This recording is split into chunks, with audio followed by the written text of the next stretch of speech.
Come on. Right now, Mr. Crook has done well, but let me show you the most common mistakes made by beginners. Is that when they go into a walking stance low block, they forget to utilize this large of muscles around the waist area. For example, this way, they will already have turned their waist, and then utilizing only the arm, they will attempt to block. Of course, this is a block. However, you're using very small muscles only in your arms. In order to do it correctly, you will come right back in a half position, and as you're blocking, utilize your waist. There you have utilized this big mass of muscles around your waist area, aiding this low block. Very good. One more time, please. Ah, excellent.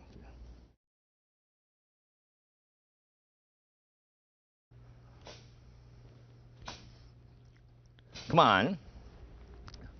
Although the knife hand low block looks similar to the forearm low block, its main difference is that whereas the forearm low block comes in a straight line, its aim is to, of course, stop the weapon from penetrating further. Now, in this particular technique, the knife hand low block, it is to damage the opponent's weapon. So the trajectory would be more circular and straight cut rather than a forearm's straight downward trajectory. So one more time, please. Oh. Yes, this is like a strike. In fact, it's defensive movement, but we will block in a striking fashion.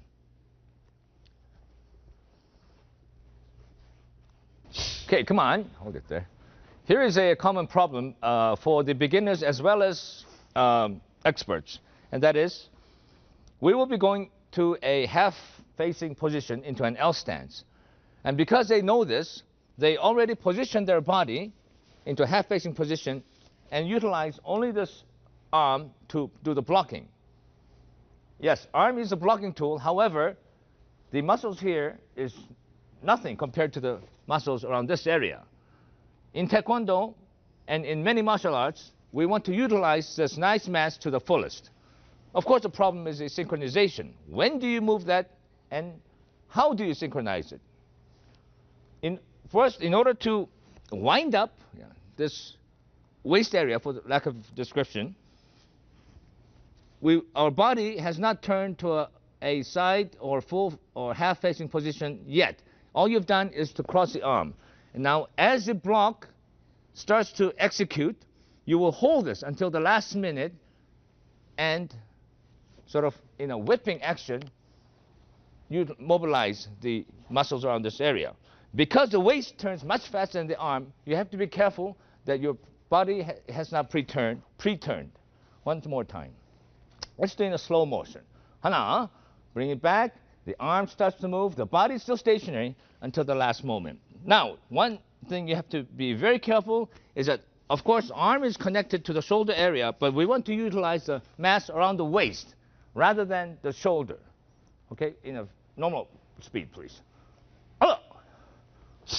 Okay, one more time with me. Yeah. Yeah. In that fashion. Very good. Continue. Yeah.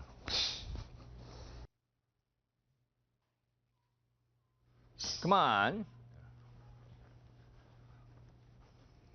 As previously mentioned, the largest mass is around the waist area, and many martial artists would like to utilize this nice mass. However, the problem is that many people use this in the wrong circumstance with wrong technique. Now let's see what happens in the knife hand strike. As we are turning, we do not have to artificially turn because the body is moving the waist already. Here, you want to momentarily hold it. Again, this is fully sprung now, and the arm starts to execute and hold it until the last moment and turn the body into a side-facing position. So let's try that one more time. Okay, 손칼 옆들이기. 하나. Yeah. Okay, one more time.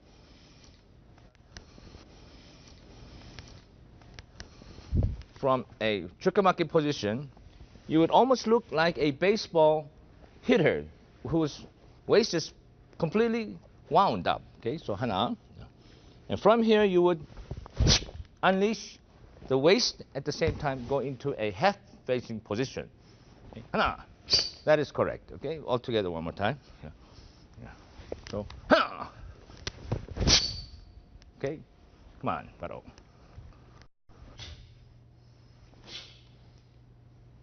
Come on. As everybody knows, this is a defensive movement. It's a side block with the outer forearm. However, psychologically, many people think if it's a defensive move that it is executed in a softer manner. But that is not true. Whether it's a defense or offense, it must be thrown in such a manner that you have maximum speed. Try one more time. And so you have to think that you're going to attack with the outer forearm. Although it's a defensive movement, we want to make sure that we damage the opponent's weapon that is attacking us. In other words, in Taekwondo, we want to turn the defense into offense. That is correct.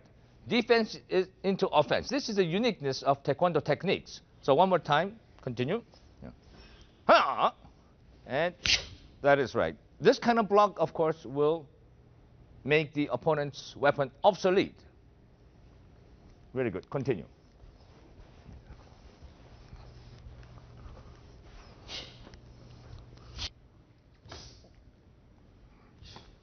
Okay, come on.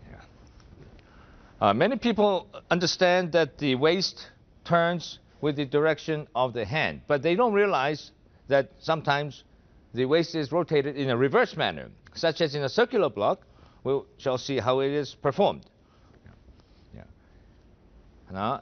Now, at the moment of crossing the arm, your body must be full-faced, and at the moment of execution, the body will turn rather in this kind of reverse rotation. It has to be 45 degrees. A lot of people think that it is not movable, but that is because of lack of practice. It can be turned very easily and very comfortably. Okay, let's show that one more time. That is very, very good. Correct. Yeah. Continue, please. Yeah.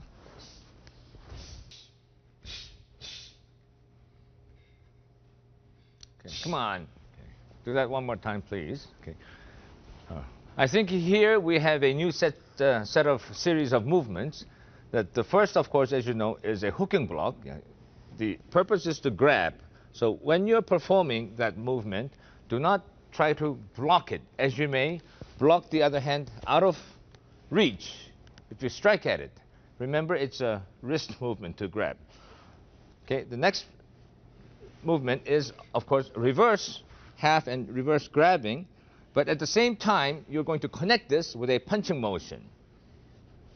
Okay, so do that last movement from grab with one breathing and connect it with a punch. Therefore, it is called a connecting motion. Okay, do that set one more time, please. One, reverse, and connect to a punch. Okay, very good.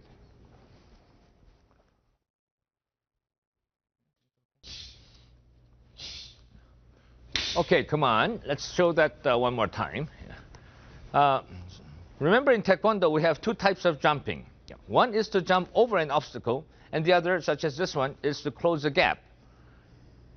This is to close a gap. Therefore, do not attempt to jump high, but rather straight across. Let's show that jumping one more time. Hana. Okay. Okay, let's come back. This is my favorite part, and that is that this strike is performed, of course, in the end with the back fist. But where does the power come from? The power comes, of course, from the beautiful mass that we have in our body.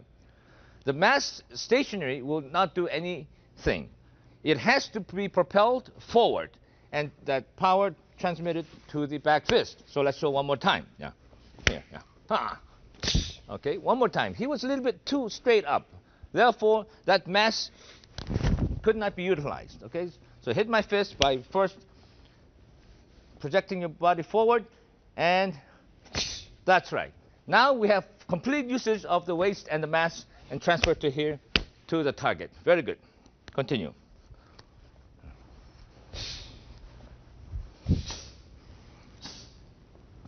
Okay, come on. Let's just show that one more time. In the 들어맞기, or the 손바닥, or palm upward block, we're going to use this part in the part of the arm. Slowly, after the side front snap kick, the arm turns, and you'll see that the joints are being utilized rather than the whole arm. Of course, this part is connected to the arm, but arm is a very interesting instrument.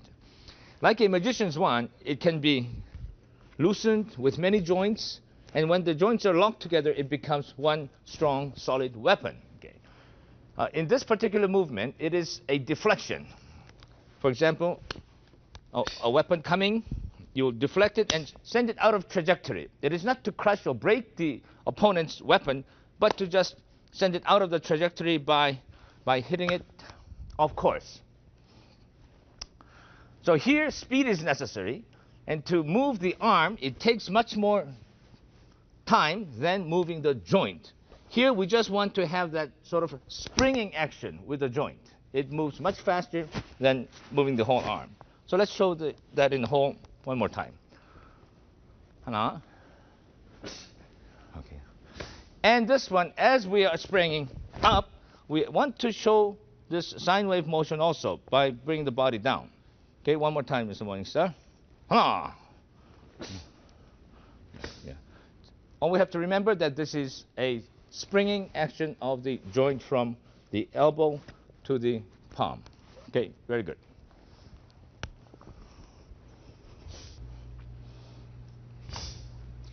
Okay, come on. Okay, let's show that releasing motion one more time, Mr. Morningstar. As everybody knows, this is a situation where it has been grabbed by a much stronger person, and you're trying to come out of that grab. In other words, release it. Releasing can be, of course, done by pulling it, but we have to assume that the opponent is much bigger and stronger than the person that is being grabbed. So do not attempt to just pull it. Yeah. If you pull it, you may damage joints or your socket. We want to utilize, of course, again, the nice muscle that we have here. By aiding in the turn, what we are doing is that we are twisting at the same time shortening the arm by going into a full facing position. So let's show that slowly. Yeah. One. Now we are doing this. You can see that this much has been shortened. I'm not artificially pulling it. That the body now is actually pulling it and turning at the same time coming out of the grab. So let's do that one more time. Ha! Right. And you will, of course, connect with a attack. One more time in full motion. Ha! Yes. This is the correct way. Try to utilize this by coming out of the grab. Okay, continue.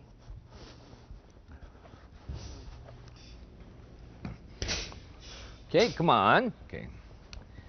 In the 쌍주먹 세워지르기, let's show that in slow motion one more time. There is a common mistake that people make, and that is that you start after the 교차맞기. The fists open up to this kind of width, but people attempt to execute the punch by throwing straight from that from there. Therefore, the trajectory is incorrect. You will end up with more of a hugging motion than a punching motion. So you have to self-correct the trajectory before attempting to punch, such as in this fashion. You open it up, and you have to close it inwards, and then you punch in a straight line, not in a hugging fashion. Okay, let's do that in a fast motion, Mr. Crook. One, and open up and straight forward. Yes. Okay, 바로. Okay. Okay, continue, please. Yeah.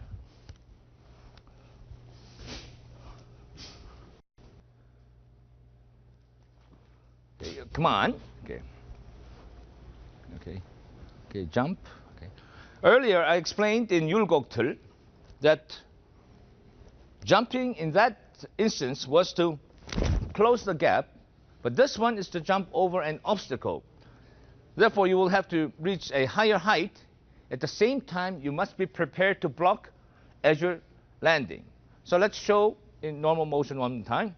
Hands are up, and you're ready to block as you're landing. So one more time. Let's see the height.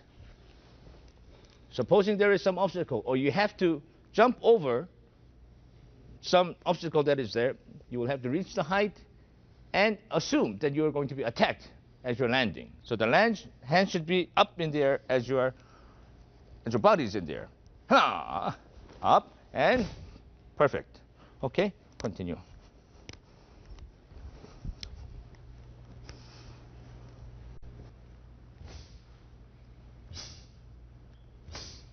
Okay, come on. Okay. Let's hold that posture. Yeah. And it's the first time we're seeing in Hwarang, and it is quite an interesting posture. Yeah. From here. Here, of course, the situation is that we are grabbed once again, and we're being pulled to the front.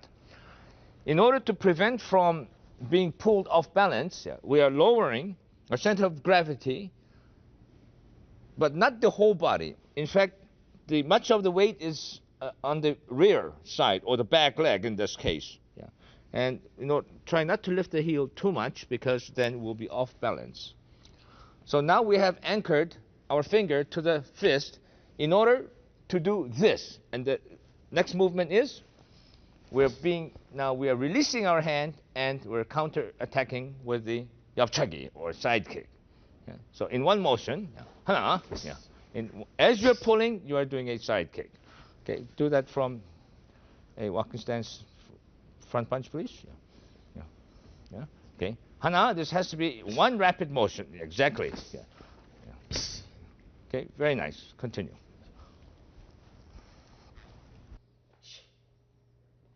Okay, come on. Okay, let's show that one more time. Yeah.